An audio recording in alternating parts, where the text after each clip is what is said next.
আজ সকালবেলায় হচ্ছে আমার মিশো থেকে দুটো ড্রেস আসার কথা আছে। তো সেই দুটো ড্রেস চলে আসার পরে তোমাদের দাদা বাইরে আনতে গিয়েছিল, এনে আমার হাতে দিল। তো প্রথমে আনার পরে আমার মনে হচ্ছিল যে এটা ব্ল্যাক কালারের এসছে, তাই আমি তাড়াতাড়ি করে আগে প্যাকেটটা খুলে দেখছিলাম যে কি কালার এসছে। কারণ ইদানিং সবাই বলছে মিশো থেকে ড্রেস অর্ডার করলে নাকি উল্টোপাল্টা কালার আসছে, নতুবা অন্য কিছু ডেলিভারি হয়ে যাচ্ছে। তো আমার কিন্তু ভুলভাল না, যেটা দিয়েছিলাম এক্স্যাক্ট যেটা আমি দেখেছিলাম ফটোতে সেটাই এসছে। আর পিওর কটন এসছে, ব্লুটার থেকে আরও বেশি সফট হচ্ছে এটা।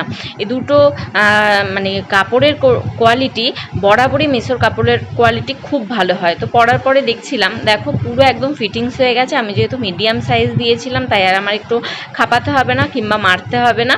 তো কেমন লাগছে তোমাদের অবশ্যই তোমরা কমেন্ট করে জানিও। আমার কিন্তু এই ড্রেস দুটো বেশ ভালো লেগেছে, আর তোমাদেরও যদি ভালো লাগে তোমরা অবশ্যই মিশোতে কিন্তু অর্ডার করতে পারো।